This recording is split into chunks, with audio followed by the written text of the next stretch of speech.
사도신경으로 신앙고백 드리겠습니다.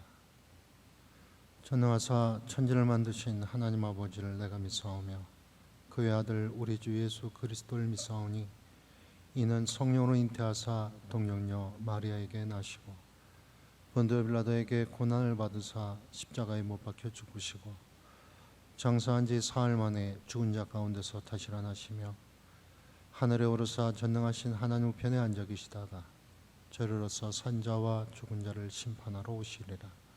성령을 믿사오며 거룩한 공예와 성도가 서로 교통하는 것과 죄를 사하여 주시는 것과 몸이 다시 사는 것과 영원히 사는 것을 믿사옵나이다. 아멘. 찬송가 442장입니다.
성경 말씀 사무엘하 5장 1절에서 25절까지 말씀입니다.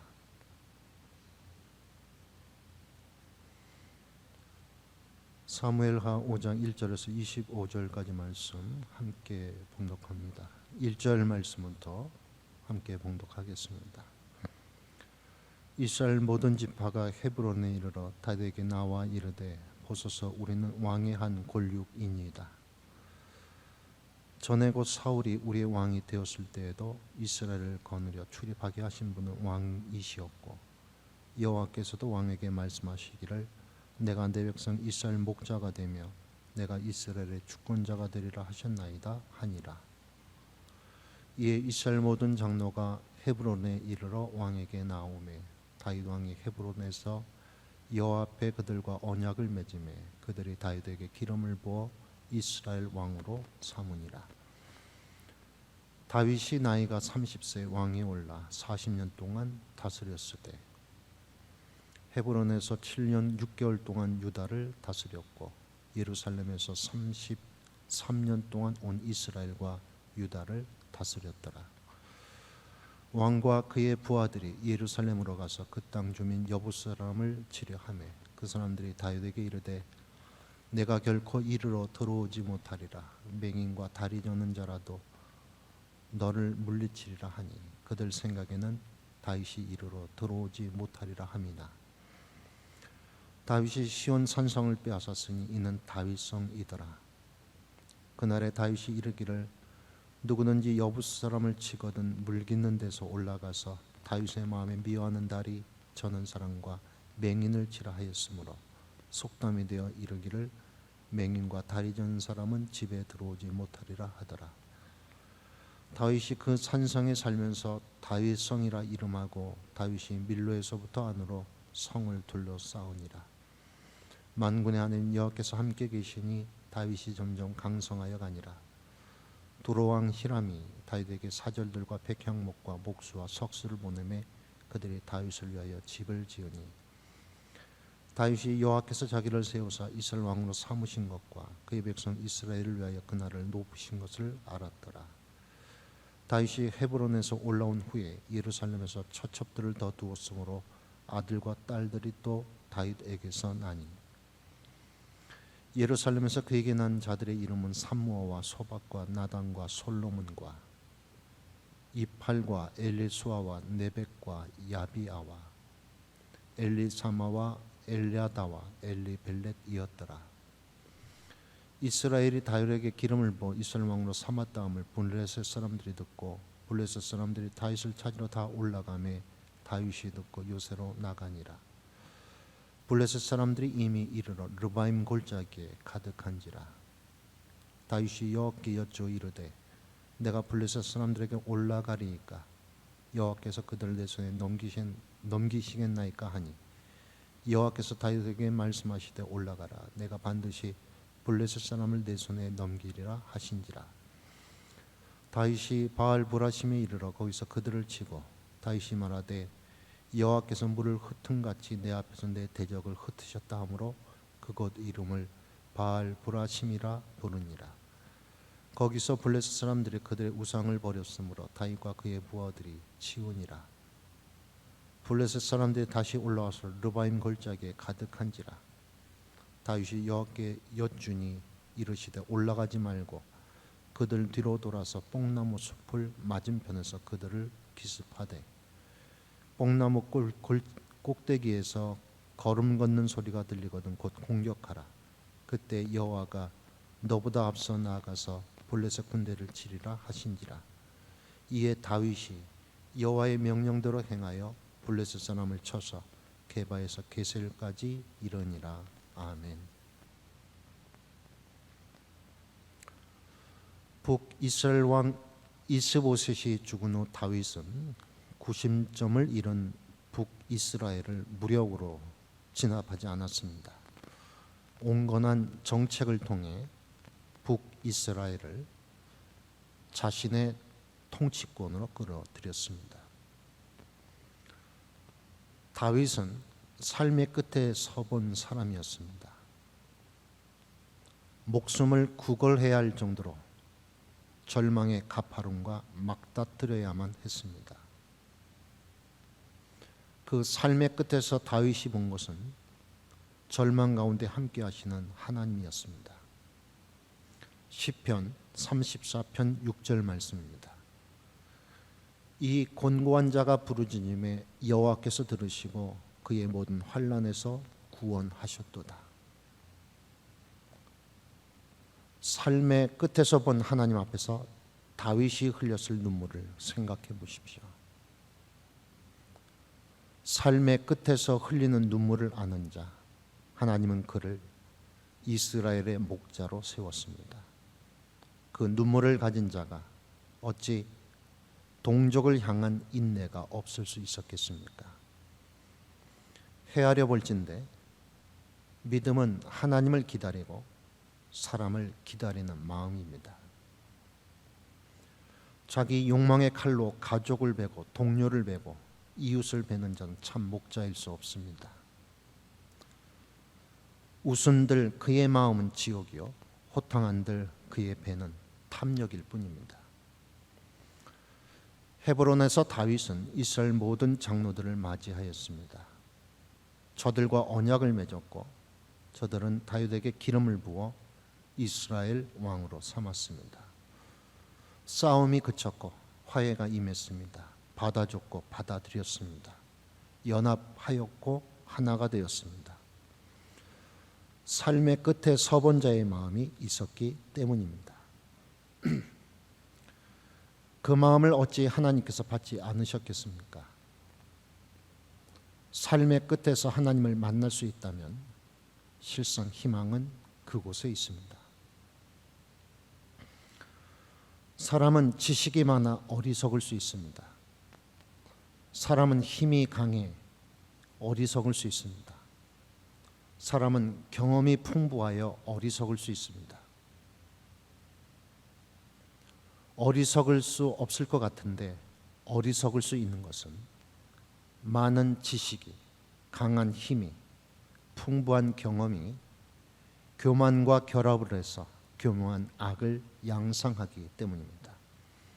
아니, 교만 그 자체가 가장 큰 악입니다.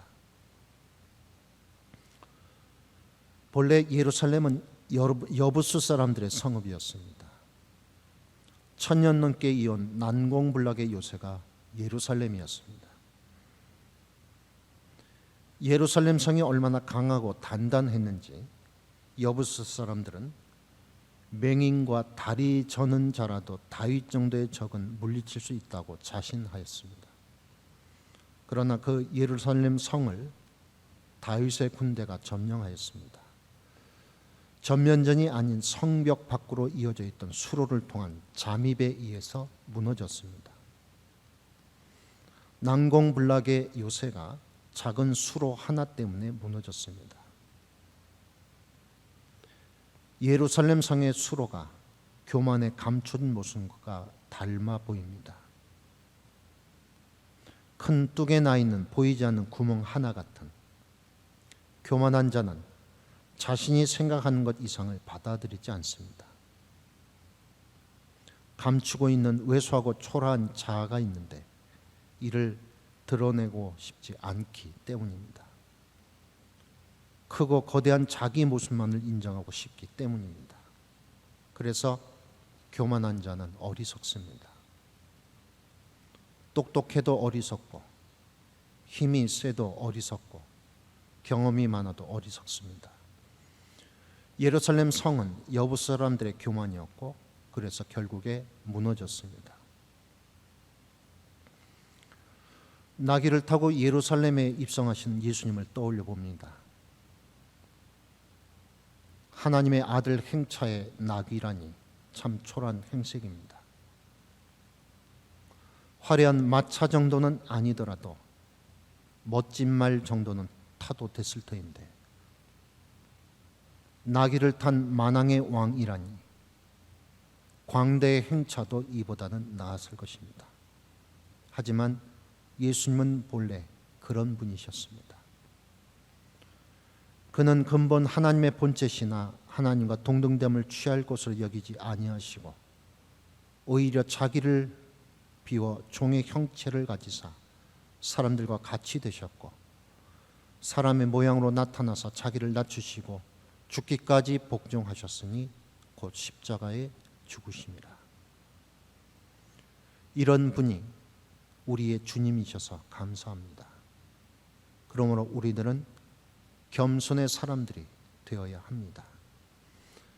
겸손한 척 하기는 쉽지만 진정 겸손하기는 어렵기에 더욱 하나님을 의지하여야 합니다. 다윗은 알았습니다. 오늘 본문 12절 말씀입니다. 다윗이 여호와께서 자기를 세우사 이스라엘 왕으로 삼으신 것과 그의 백성 이스라엘을 위하여 그 나라를 높이신 것을 알았더라. 우리도 알아야 하겠습니다. 내가 나된 것은 하나님의 은혜로 된 것임을 그리하여 내게 주신 사람을 하나도 잃지 말고 사랑하며 소망하며 믿으며 살아야 하겠습니다. 오늘도 겸손하신 예수님을 용기 있게 닮아 가시기를 이 아침 예수님 이름으로 기원합니다. 자비로우신 하나님, 젖은 우산을 말면서 비의 고마움을 잠시나마 불평으로 대신했던 저희들입니다. 늘 내 중심이라 내 마음에 맞는 것만 입으려 했습니다. 사랑도 그리했습니다. 삶의 끝에 서 있는 자의 마음도 헤아려 볼 수 있었다면 조금 더 기다린 인생을 살 수 있었을 터인데 우린 여전히 어리석은 자인가 봅니다. 주님, 주님의 마음을 닮아 자기 비움의 삶을 살 수 있길 원합니다. 도와주옵소서. 안다 섣불리 말하지 말고, 크다 섣불리 생각하지 말고, 틀리다 섣불리 판단하지 말고 겸손으로 인생의 길을 차분히 걸어가게 하옵소서. 그리하여 주님의 길 위에 우리의 길을 놓는 저희 모두가 되게 하옵소서. 예수님의 이름으로 기도드립니다. 아멘.